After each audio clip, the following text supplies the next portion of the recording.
आप सभी माताओं और बहनों को हमारी ओर से जितिया व्रत की हार्दिक शुभकामनाएं। आज के इस विशेष वीडियो में हम जानेंगे जितिया व्रत से जुड़ी संपूर्ण कथा। जितिया व्रत संतान की दीर्घायु, तेजस्विता और मेधा शक्ति के लिए रखा जाता है। माना जाता है कि इस व्रत का पालन करने वाली माताओं की संतान की रक्षा स्वयं भगवान श्री कृष्ण करते हैं। यही कारण है कि इस व्रत का महत्व अत्यधिक माना गया है। जितिया व्रत को जीवित पुत्रिका व्रत भी कहा जाता है और यह पूर्वांचल क्षेत्र में बड़ी श्रद्धा और विश्वास के साथ मनाया जाता है। शास्त्रों में वर्णन आता है कि जब महाभारत के युद्ध के दौरान अश्वत्थामा ने अभिमन्यु की पत्नी उत्तरा के गर्भस्थ शिशु का वध कर दिया था, तब भगवान श्री कृष्ण ने अपनी दिव्य शक्तियों से उस बालक को पुनः जीवन प्रदान किया। वही बालक आगे चलकर जीवित पुत्र कहलाया और इसी घटना से जीवित पुत्रिका यानी जितिया व्रत की परंपरा की शुरुआत हुई। यह व्रत हर वर्ष आश्विन माह के कृष्ण पक्ष की अष्टमी तिथि को रखा जाता है। इसी दिन पितृपक्ष की अष्टमी तिथि का श्राद्ध भी किया जाता है। इस अवसर पर भगवान श्री गणेश, माता पार्वती और भगवान शिव की विधिवत पूजा की जाती है। सामान्यतः पूजा प्रदोष काल में की जाती है, लेकिन यदि किसी कारणवश पहले करनी हो तो राहु काल का समय अवश्य टालें। याद रखें, व्रत कथा सुने बिना कोई भी व्रत पूर्ण नहीं माना जाता और उसका पुण्य फल भी प्राप्त नहीं होता। इसीलिए पूरे श्रद्धा भाव से कथा अवश्य सुने। बहुत समय पहले की बात है। एक गांव में दो बहनें रहती थीं। एक का नाम था सुखिया और दूसरी का नाम दुखिया। जैसे उनके नाम थे वैसा ही उनका भाग्य भी था। दुखिया बहुत गरीब थी। उसका जीवन परेशानियों और दुखों से भरा हुआ था। वहीं दूसरी तरफ सुखिया बहुत अमीर थी और हमेशा खुशहाल जीवन जीती थी। दोनों एक ही गांव में रहती थीं। दुखिया अपनी बहन सुखिया के घर में काम करती थी। बदले में सुखिया उसे थोड़ा बहुत खाने को दे देती, जिससे किसी तरह दुखिया का घर परिवार चल पाता। समय बीतता गया। एक दिन की बात है, उस दिन जितिया व्रत था। दुखिया ने भी श्रद्धा के साथ जितिया का व्रत धारण किया हुआ था। वह हमेशा की तरह काम करने के लिए अपनी बहन सुखिया के घर पहुंची। सुखिया ने कहा, अरे दुखिया, तू आ गई? आज बड़ी देर कर दी आने में। दुखिया बोली, हाँ दीदी, घर में थोड़ा काम था, उसी में व्यस्त हो गई थी। ऊपर से आज जितिया का व्रत भी रखा है तो समय लग गया। सुखिया ने झुंझलाते हुए कहा, ये सब बहानेबाजी मैं नहीं सुनने वाली। अभी चावल फटकने हैं और साग काटना है। वो सब कौन करेगा? मेरे घर में भी बहुत काम पड़े हैं। जा जल्दी निपटा दे और जो बचे उन्हें अपने घर ले जाना। ठीक है दीदी, दुखिया ने धीरे से कहा और काम में लग गई। वह चावल साफ करने लगी। जिन चावलों की खुर्द, टूटा हुआ चावल निकली, उसे दुखिया ने अपने लिए अलग रख लिया। फिर उसने साग काटा। साग के डंठल, सख्त हिस्से अलग करके अपने लिए रख लिए। सारा काम निपटाने के बाद शाम को वह वही टूटा चावल और साग के डंठल लेकर अपने घर लौट आई। घर पहुंचते ही देखा उसका बेटा बबलू भूखे पेट बैठा उसका इंतजार कर रहा था। माँ, आप आ गई? मेरे लिए कुछ खाने को लाई है? कब से भूखा बैठा हूं, भूख से जान निकली जा रही है। दुखिया ने बेटे को गले लगाते हुए कहा, हाँ बेटा, लाई हूं ना, बस थोड़ी देर इंतजार कर, अभी खाना बनाकर देती हूं। इतना कहकर वह रसोई में चली गई। उसने टूटे चावल और साग के डंठल का सादा सा भोजन बनाया। पहले बेटे को प्रेम से खिलाया, फिर खुद भी थोड़ा खाया। खाना खाने के बाद दोनों माँ बेटा शांत मन से सोने चले गए। तभी आधी रात में एक बूढ़ी माई उसके घर आकर दरवाजा खटखटाने लगी। ओहो, इस समय कौन है? अरे बेटा, दरवाजा खोल, मैं हूं अम्मा। आपको क्या चाहिए? इतनी रात में आप यहाँ किस लिए आई हैं? बेटा, मुझे बहुत भूख लगी है, कुछ खाने को हो तो इस बुढ़िया को दे दे। खाना क्यों नहीं? आओ अम्मा, अंदर आओ। दुखिया ने बूढ़ी माई को घर के अंदर बैठाया और उसके आगे खुर्द, टूटे चावल और साग के डंठल की सब्जी परोस कर बोली, अम्मा, हम लोग बहुत गरीब हैं। आज मैंने बस यही खुर्दी चावल और साग के डंठल की सब्जी बनाई है, आप इसे खा लीजिए। हाँ हाँ बेटा, क्यों नहीं खाऊंगी, मुझे तो बहुत भूख लगी है। बड़े बड़े घरों के दरवाजे खटखटा आई, किसी ने इस बुढ़िया को पूछा तक नहीं, लेकिन तू मुझे आदर से बिठाकर खिला रही है। बूढ़ी माई ने परोसे हुए चावल और साग के डंठल की सब्जी खा ली। खाने के बाद उसने कहा, बेटी, भोजन तो हो गया, लेकिन एक और समस्या है। मुझे अच्छे से कुछ दिखाई नहीं देता। इतनी रात को अंधेरे में मैं अपने घर कैसे जाऊंगी? कोई बात नहीं, आप आज रात यहीं हमारे घर में सो जाइए, सुबह उठकर अपने घर चली जाइएगा। दुखिया ने अपने बराबर में ही बूढ़ी माई के सोने का बिस्तर लगा दिया। बूढ़ी माई वहीं सो गई। आधी रात को बूढ़ी माई उठकर बोली, बेटा, मुझे दीर्घ शंका लगी है, कहाँ जाऊं? माई, मेरे घर में शौच के लिए कोई जगह नहीं है, आप उधर कोने में कर लीजिए। अब एक बात बता, मैं अपने हाथ कहाँ साफ करूं? ओहो, आप ऐसा करिए, मेरे सिर में अपने हाथ साफ कर लीजिए। इतना कहकर दुखिया गहरी नींद में सो गई। अगले दिन सुबह जब दुखिया उठी तो देखा कि उसके बराबर में बूढ़ी अम्मा है ही नहीं। दुखिया को यह सब किसी सपने जैसा लगा। उसने ज्यादा ध्यान नहीं दिया और नहाने चली गई। नहाते समय जब उसने अपने बाल धोए तो देखा कि उसके बालों से जो पानी बह रहा था वह सोने का था। अरे अरे, यह क्या है? कहीं यह सब उस बूढ़ी माई ने तो नहीं किया? यानी कल मैं कोई सपना नहीं देख रही थी। जरूर उस बुढ़िया अम्मा ने दीर्घ शंका से मेरा घर भी गंदा कर दिया होगा। पहले चलकर सफाई कर लूं, उसके बाद ही नहाऊंगी। लेकिन जब वह सफाई करने गई तो देखा कि जहां बूढ़ी माई ने शौच किया था वहां भी सब कुछ सोने चांदी में बदल गया है। ये देखकर दुखिया खुशी से रो पड़ी। अरे, ये सब क्या है? ये सब तो निश्चित ही जितिया भगवान की कृपा से हुआ है। वो बूढ़ी माता का रूप धारण करके मेरे घर आईं और मुझे इतना बड़ा आशीर्वाद देकर चली गईं। कुछ ही समय में दुखिया बहुत अमीर हो गई। अब उसके पास किसी चीज की कमी नहीं रही। अब उसने सुखिया के घर जाकर काम करना बंद कर दिया। उधर सुखिया का सारा काम अधूरा पड़ा रह गया। दुखिया ने अपने बेटे को पास बुलाया और बोली, बेटा इधर आ। हाँ माँ, बताओ। बेटा, जरा मौसी के घर जाकर तराजू तो ले आ, मुझे कुछ तोलना है। ठीक है माँ। इतना कहकर बबलू, दुखिया का बेटा, खुशी खुशी अपनी मौसी यानी सुखिया के घर चला गया। जब सुखिया ने बबलू को देखा तो पहले तो उसे पहचान ही नहीं पाई। बबलू ने नए सुंदर और महंगे कपड़े पहन रखे थे। अरे, क्या हुआ बबलू? तू यहाँ क्यों आया है? और तेरी माँ मेरे घर काम करने क्यों नहीं आ रही? बबलू ने विनम्रता से कहा। मौसी, अब माँ आपके घर काम करने नहीं आएंगी। क्यों रे? फिर तू क्यों आया है? माँ ने तराजू मंगाया है, उन्हें कुछ तोलना था। सुखिया थोड़ा चौकन्नी हो गई। रुक, लाती हूँ। सुखिया ने तराजू के पीछे चुपके से थोड़ा गोंद लगा दिया। वह मन ही मन सोच रही थी, देखते हैं दुखिया ऐसा क्या तोल रही है। गोंद से कुछ न कुछ तराजू में चिपक ही जाएगा, फिर पता चलेगा उसकी झोली में अचानक इतना धन कहाँ से आया। बबलू तराजू लेकर अपनी माँ के पास लौट आया। दुखिया ने उससे सोना तोला। सोने के कुछ टुकड़े गोंद के कारण तराजू के पीछे चिपक गए। जब बबलू तराजू लौटाने पहुंचा, सुखिया ने तराजू को उलट पलट कर देखा। वह हैरान रह गई। अरे, ये तो सोना है। सुखिया की आंखें फटी की फटी रह गईं। मतलब दुखिया तराजू से सोना तोल रही थी, इसीलिए इतने दिन से मेरे घर काम करने नहीं आ रही। पर इन फटीचर लोगों के पास इतना सोना आया कहाँ से? ये पता लगाना पड़ेगा। ये सोचते ही सुखिया सीधे दुखिया के घर जा पहुंची। वहां का नजारा देखकर सुखिया दंग रह गई। दुखिया का घर पूरी तरह बदल चुका था। जहां पहले टूटी दीवारें थीं, वहां अब सुंदर मजबूत घर खड़ा था। चारों ओर समृद्धि ही समृद्धि दिखाई दे रही थी। सुखिया ने आश्चर्य से पूछा, बहन, ये सब कब और कैसे हुआ? तुम्हारे तो एकदम से दिन ही पलट गए। दुखिया ने विनम्रता से उत्तर दिया, बस बहन, ये सब तो जितिया महाराज का आशीर्वाद है। सुखिया को चैन कहाँ था। उसने तुरंत पूछा, हाँ पर बहन, इतना सारा धन तुम्हारे पास आया कहाँ से? दुखिया ने उसे रात की सारी घटना बता दी। कैसे बूढ़ी माई आधी रात उसके घर आईं, कैसे उसने उन्हें भोजन और आसरा दिया, और कैसे भगवान ने रूप बदलकर उसे आशीर्वाद दिया। सुखिया यह सुनकर मन ही मन लालच में भर गई।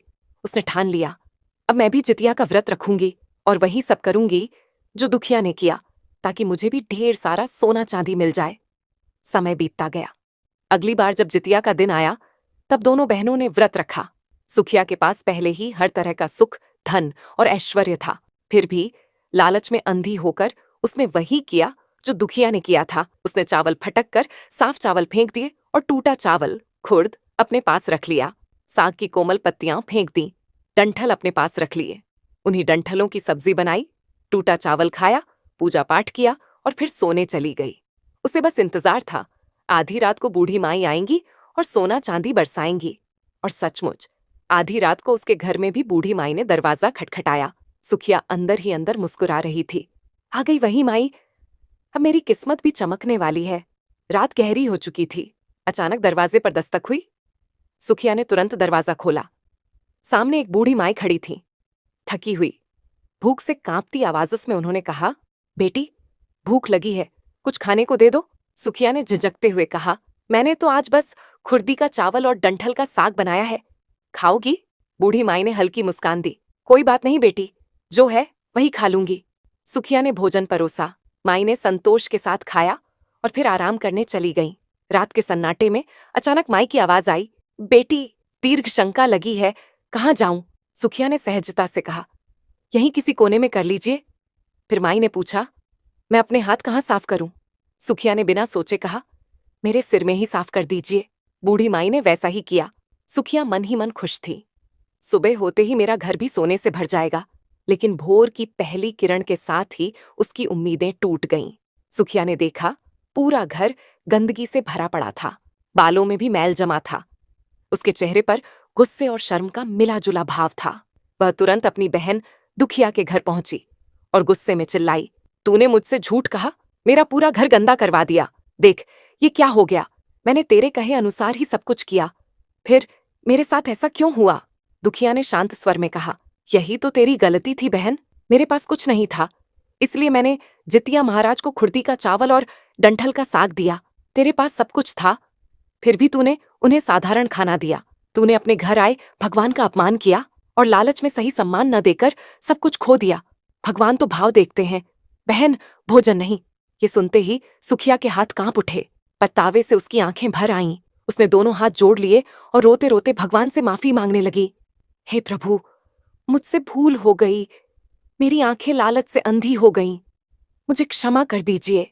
चलो अब सुनते हैं जितिया व्रत की सबसे प्रचलित कथा, चील और सियारिन की कहानी। मित्रों, एक समय की बात है।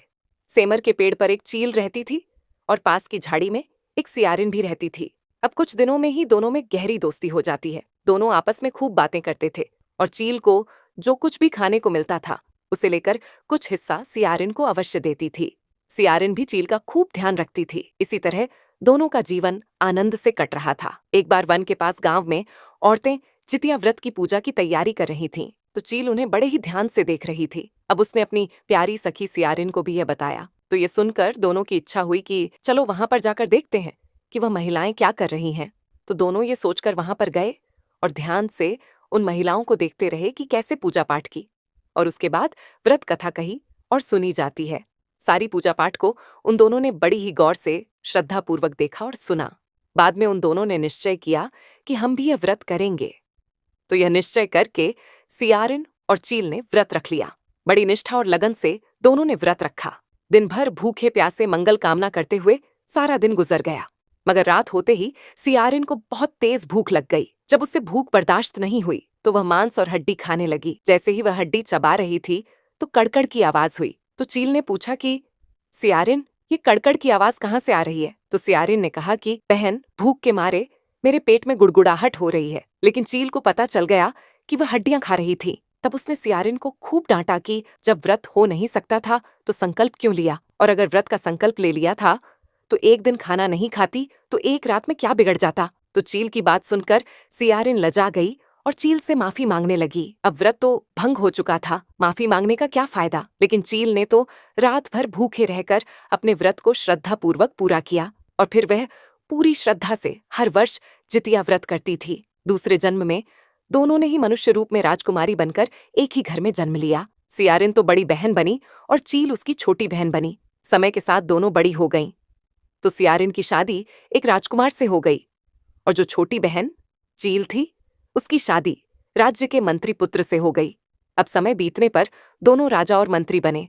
अब जो सियारिन बनी बड़ी बहन थी, उसे जब भी बच्चा होता था तो उसकी मृत्यु हो जाती थी, और उसकी छोटी बहन को बच्चा होता तो वह बहुत ही हट्टा कट्टा और तंदुरुस्त होता। अब बड़ी बहन बार बार अपने बच्चों को खोने के दुख से बहुत ही दुखी रहने लगी और साथ ही अपनी छोटी बहन से ईर्ष्या भी रखने लगी। एक बार उसने अपनी छोटी बहन के बच्चों के सर कटवाकर एक डिब्बे में बंद कर दिए और बहुत ही खुश हुई कि अब तो मेरे जैसे ही मेरी छोटी बहन भी हो गई है। लेकिन कुछ देर बाद वह क्या देखती है कि थोड़ी ही देर बाद उसकी छोटी बहन के बच्चे माँ माँ करते हुए दौड़ते हुए आते हैं। यह देखकर वह आश्चर्यचकित हो उठती है और जाकर जिस डब्बे में उनके सर काटकर बंद किए थे वह उस डिब्बे को खोलकर देखती है तो आश्चर्यचकित हो उठती है, क्योंकि उस डिब्बे में बहन के बच्चों के सर नहीं बल्कि मिठाई पड़ी थी। अब तो उसने कई बार और उसके बच्चों को मारने के प्रयत्न किए कि उसकी बहन के बच्चे मर जाएं, या तो उसके पति को मारने की कोशिश की, पर वह कभी भी सफल नहीं हुई। समय बीतता गया। वह इस तरह की कोशिश करते करते हार चुकी थी। एक दिन उसने देखा कि उसकी छोटी बहन सज धज कर पूजा की थाली लेकर कहीं जा रही थी। उसने पूछा, बहन तुम कहाँ जा रही हो? तब उसने बताया, मेरा आज जितिया का व्रत है। अब अपनी छोटी बहन की बात को सुनकर उसकी बड़ी बहन बोली, यह व्रत तुम क्यों रखती हो? इस व्रत को रखने से कौन सा फल मिलता है? तब वह बोली, बहन, इस व्रत को करने से निसंतान को संतान की प्राप्ति होती है, और जिनको संतान है उन्हें आरोग्य, जीवन और लंबी उम्र का आशीर्वाद मिलता है। भगवान श्री कृष्ण उनके बच्चों की रक्षा करते हैं। इस तरह व्रत का महत्व बताते हुए वह अपनी बड़ी बहन से बोली, बहन, मैं तो कहती हूँ कि तुम भी जितिया व्रत करो, तुम्हारी गोद अवश्य हरी हो जाएगी। अब तो अपनी छोटी बहन के मुख से ऐसी बात सुनकर उसे अपनी भूल का आभास हो गया कि मेरी छोटी बहन मेरी सुनी गोद की परवाह करती है और मैं उसी की गोद को उजाड़ने पर तुली हूँ। वह हाथ जोड़कर रोकर अपनी बहन से माफी मांगने लगी। अब उसकी छोटी बहन ने उसे माफ कर दिया और अपने साथ पूजा करने के लिए ले गई। वहां जाकर जितिया व्रत की विधि विधान से पूजा की और व्रत रखवाया, व्रत कथा सुनी। व्रत के प्रभाव से रानी ने 9वें महीने में बहुत ही सुंदर पुत्र को जन्म दिया। फिर दोनों बहनें हंसी खुशी रहने लगीं और हर साल जितिया व्रत रखने लगीं। मित्रों, चलो अब जितिया व्रत की दूसरी कथा को सुनते हैं। गंधर्व के राजकुमार का नाम जीमूत वाहन था। वे बड़े उदार और परोपकारी थे। जीमूत वाहन के पिता ने वृद्धावस्था में वानप्रस्थ आश्रम में जाते समय इन्हें राज सिंहासन पर बैठाया, किंतु इनका मन राजपाट में बिल्कुल भी नहीं लगता था। तो अपने राज्य का भार अपने भाइयों पर छोड़कर स्वयं वन में अपने पिता की सेवा करने के लिए चले गए। एक दिन वन में जीमूत वाहन की मुलाकात मल्लव नामक राजकन्या से हुई और दोनों में प्रेम हो गया। एक दिन जब वन में दोनों घूम रहे थे तो जीमूत वाहन काफी आगे निकल गए। तब उन्हें एक वृद्ध महिला विलाप करते हुए दिखाई दी। अब तो इस तरह उसे रोते बिलखते देखकर जीमूत वाहन उसके पास गए और रोने का कारण पूछा। तो वृद्ध महिला ने रोते हुए बताया, मैं नाग वंश की स्त्री हूँ, मेरा इकलौता पुत्र है और पक्षीराज गरुड़ के प्रकोप से मुक्ति दिलाने के लिए नागों ने यह निर्णय लिया था कि रोजाना वे गरुड़ के पास एक नाग भेजते रहेंगे। तो आज मेरे पुत्र शंखचूड़ की बलि का दिन है। आज मेरे पुत्र का जीवन संकट में है और थोड़ी ही देर बाद मैं पुत्र विहीन हो जाऊंगी। एक स्त्री के लिए इससे बड़ा दुख क्या होगा कि उसके जीते जी उसका पुत्र न रहे। तो इस तरह बताते हुए वह बूढ़ी औरत बुरी तरह से विलाप करने लगी। जीमूत वाहन को यह सुनकर बहुत ही दुख हुआ। तभी उन्होंने उस वृद्ध महिला को आश्वासन देते हुए कहा, डरो मत, मैं तुम्हारे पुत्र के प्राणों की रक्षा अवश्य करूंगा। आज मैं उसके स्थान पर खुद को लाल कपड़े में ढककर वंदे शिला पर लेट जाऊंगा ताकि गरुड़ मुझे खा जाए और तुम्हारा पुत्र बच जाए। इतना कहकर जीमूत वाहन ने शंखचूड़ के हाथ से लाल कपड़ा ले लिया और उसे स्वयं पर लपेटकर गरुड़ को बलि देने के लिए चुनी गई जो जगह थी वंद्यशिला, उस पर लेट गए। नियत समय पर गरुड़ जी बड़े ही वेग से वहां पर आए और लाल कपड़े में ढके हुए जीमूत वाहन को पंजे में दबोचकर प्रहार की ओर चले गए। पहाड़ के शिखर पर जाकर वे बैठ गए। गरुड़ ने अपनी कठोर चोंच से उस पर प्रहार किया और जीमूत वाहन के शरीर से बड़ा सा मांस का हिस्सा नोच लिया। इसकी पीड़ा से जीमूत वाहन की आंखों से आंसू बह निकले और वह दर्द से कराहने लगे। अपने पंजे में जकड़े प्राणी की आंखों में आंसू और मुंह से कराह सुनकर गरुड़ बड़े ही आश्चर्य में पड़ गए, क्योंकि ऐसा पहले कभी नहीं हुआ था। उन्होंने जीमूत वाहन से उनका परिचय पूछा। जीमूत वाहन ने अपना सारा किस्सा कह सुनाया और साथ ही यह भी बताया कि एक स्त्री के पुत्र की रक्षा के लिए मैं अपने प्राणों की बलि देने आया हूँ।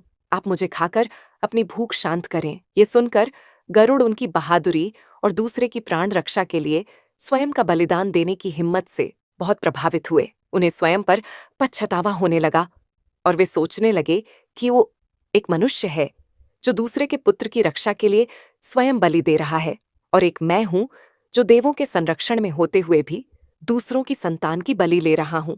उन्होंने जीमूत वाहन को तुरंत मुक्त कर दिया और कहने लगे, हे उत्तम मनुष्यों में श्रेष्ठ, तुम्हारी भावना और त्याग से मैं बहुत प्रसन्न हूं। मैंने तुम्हारे शरीर पर जो घाव किए हैं उन्हें तुरंत ठीक कर देता हूं। तुम अपनी प्रसन्नता के लिए मुझसे कोई वरदान मांग सकते हो। तो गरुड़ की यह बात सुनकर राजा जीमूत वाहन ने कहा, हे पक्षीराज, आप तो सर्वसमर्थ हैं। यदि आप प्रसन्न हैं और वरदान देना चाहते हैं तो आप सर्पों को अपना आहार बनाना छोड़ दें।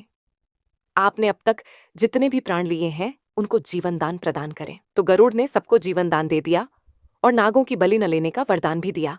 इस प्रकार जीमूत वाहन के साहस से नाग जाति की रक्षा हुई। गरुड़ ने कहा, तुम्हारी जैसी इच्छा वैसा ही होगा हे राजा। जो स्त्री तुम्हारे इस बलिदान की कथा सुनेगी और विधिवत पूर्वक व्रत का पालन करेगी, उसकी संतान मृत्यु के मुख से भी निकल आएगी। तभी से पुत्र की रक्षा हेतु जीमूत वाहन की पूजा की प्रथा शुरू हो गई। ये कथा माना जाता है कि कैलाश पर्वत पर भगवान शंकर ने माता पार्वती को सुनाई थी। जीवित पुत्रिका के दिन भगवान श्री गणेश माता पार्वती जी और शिव जी की पूजा ध्यान के बाद में व्रत कथा अवश्य सुननी चाहिए।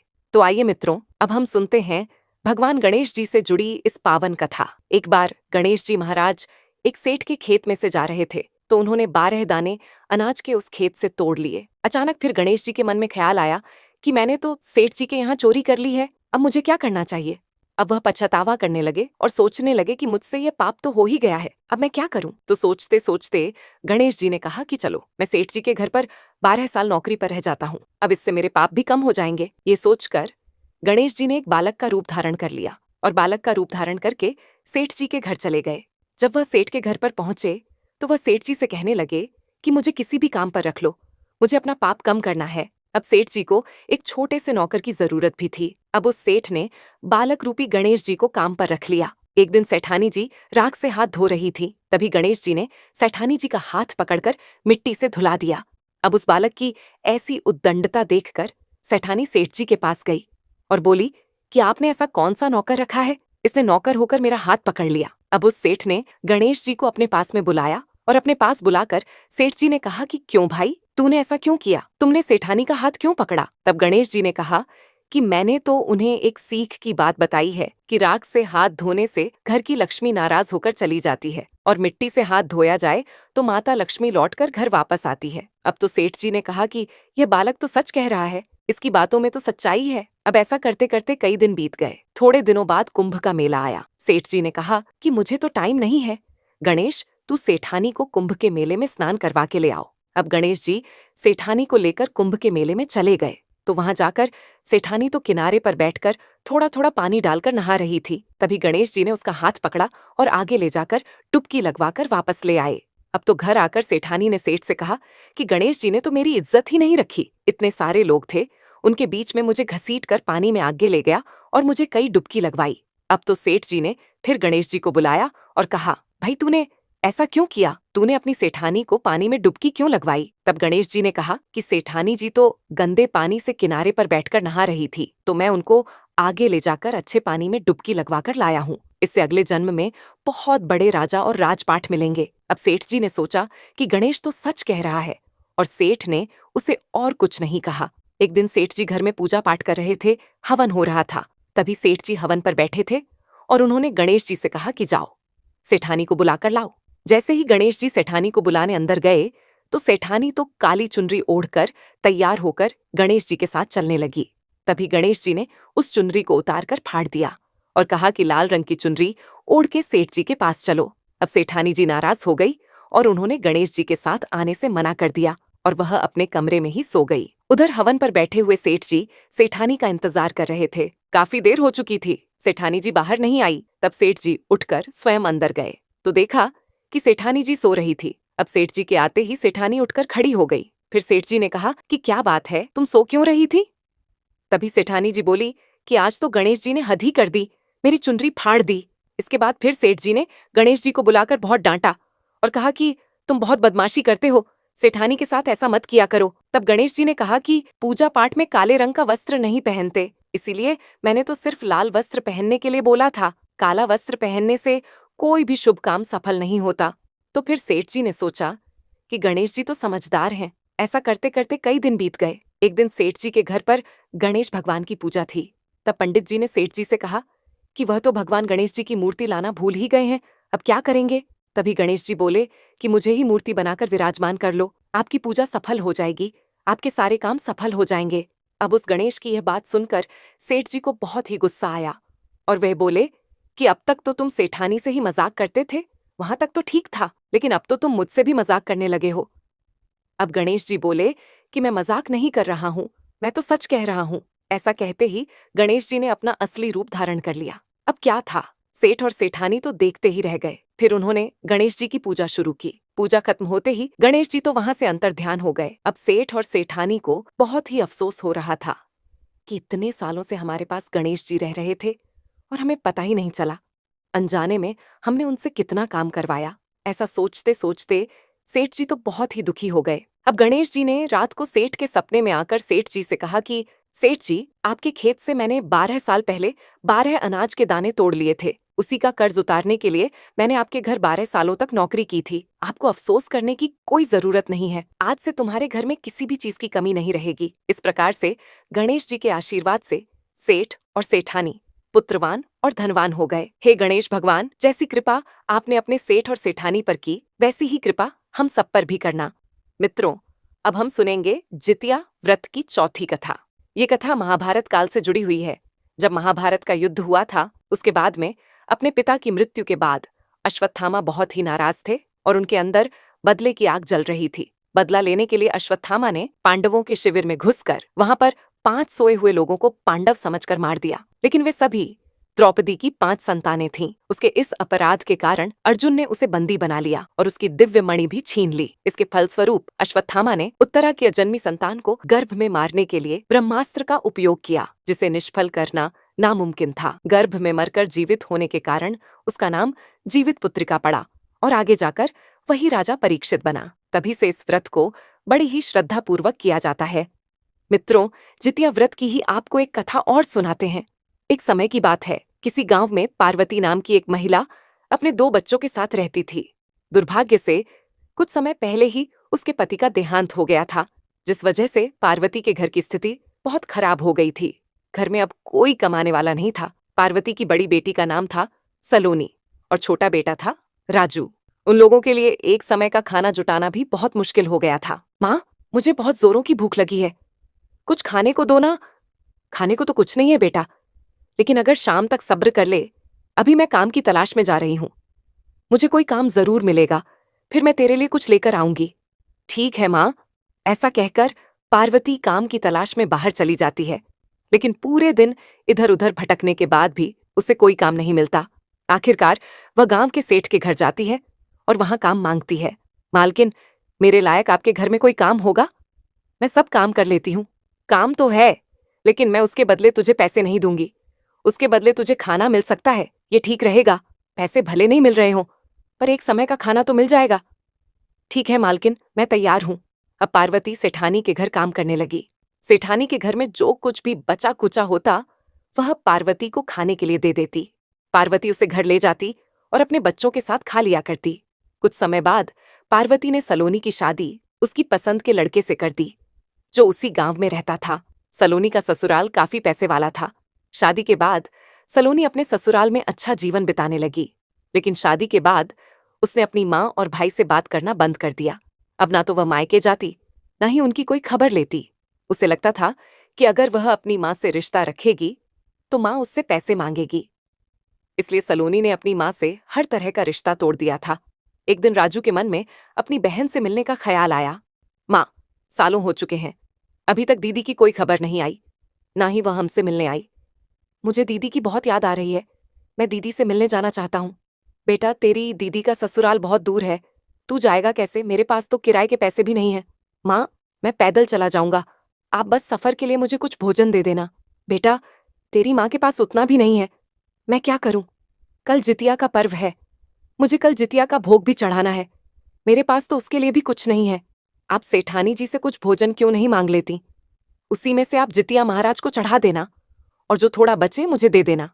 पार्वती कुछ अनाज मांगने के लिए सेठानी के पास जाती है, लेकिन सेठानी उसे सिर्फ 2 रोटी जितना आटा देकर वापस भेज देती है। अगले दिन जितिया का नहाय खाए का दिन था। पार्वती नियम पूर्वक नहाय खाए की तैयारी करती है। सेठानी के घर से जो आटा वह लेकर आई थी, उसी आटे से वह 2 रोटियां बनाती है। पहली रोटी जितिया महाराज को चढ़ाती है और दूसरी रोटी राजू को दे देती है, जिससे वह रास्ते में खा सके। राजू वह रोटी पोटली में रखकर अपनी बहन के घर के लिए निकल पड़ता है। रास्ते में राजू को बहुत जोरों की भूख लगती है। बहुत भूख लगी है, रोटी निकालकर खा लूं क्या? लेकिन कुछ देर में तो अपनी दीदी के घर ही पहुंच जाऊंगा, वह मुझे स्वादिष्ट स्वादिष्ट खाना खिला देंगी। अभी रहने ही देता हूँ, ये रोटी आते समय के लिए रख देता हूँ। जब दीदी के घर से वापस आऊंगा तब इसे रास्ते में खाऊंगा। ऐसा सोचकर राजू रोटी की पोटली एक झाड़ के पीछे छुपा देता है और अपनी बहन के ससुराल की ओर चल पड़ता है।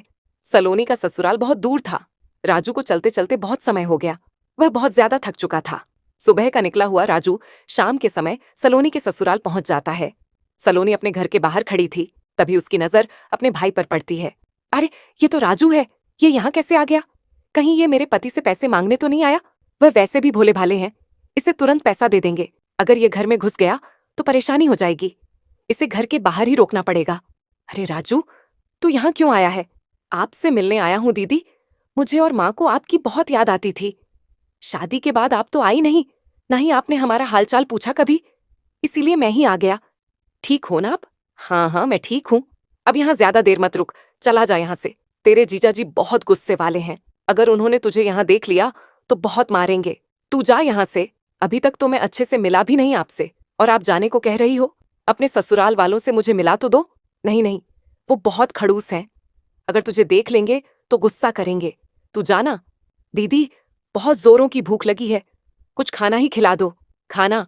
चल एक काम कर, उस दीवार के पीछे जाकर छुप जा, मैं थोड़ी देर में तेरे लिए खाना लेकर आ जाऊंगी। और उस दीवार से बाहर मत निकलना, किसी को दिखना भी मत। ठीक है दीदी। राजू जाकर दीवार के पीछे छुप जाता है और अपनी दीदी का इंतजार करने लगता है।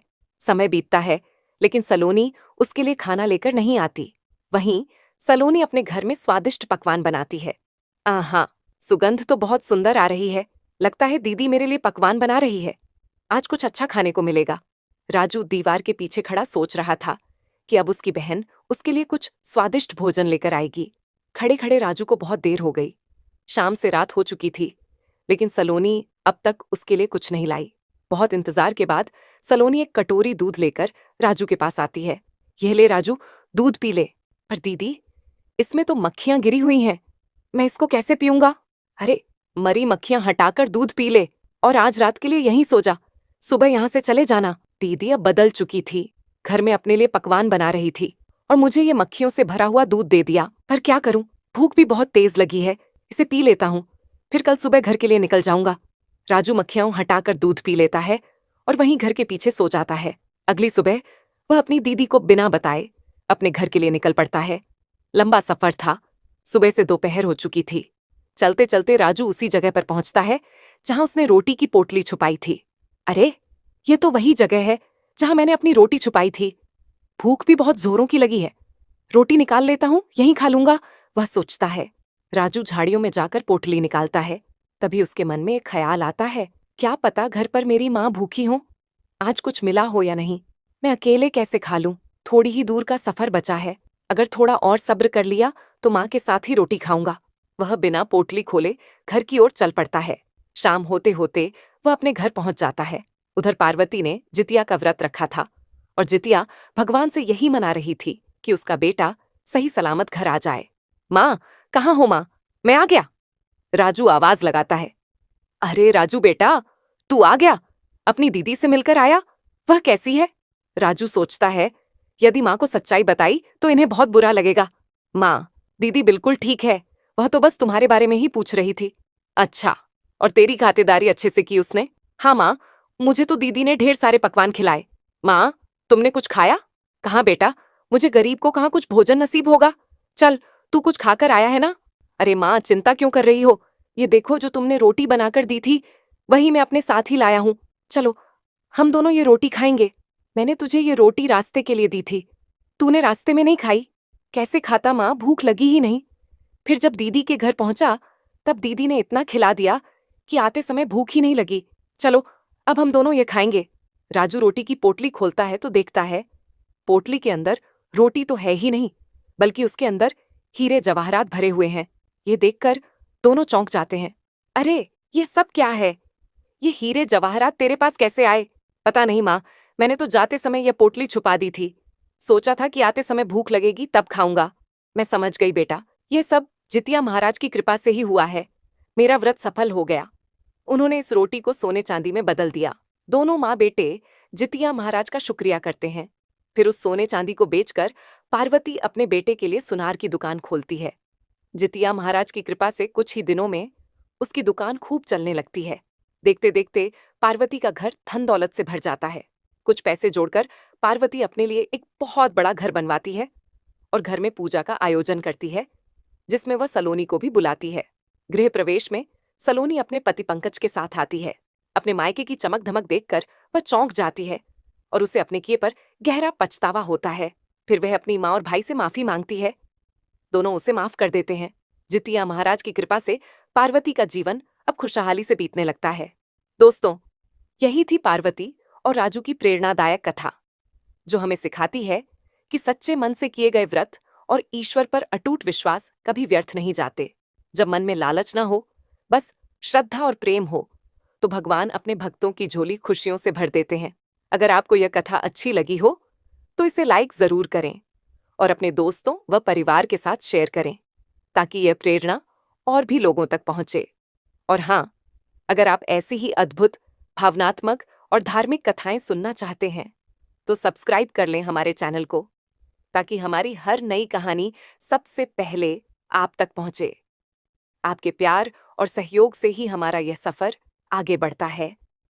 मिलते हैं अगली रोचक कथा में।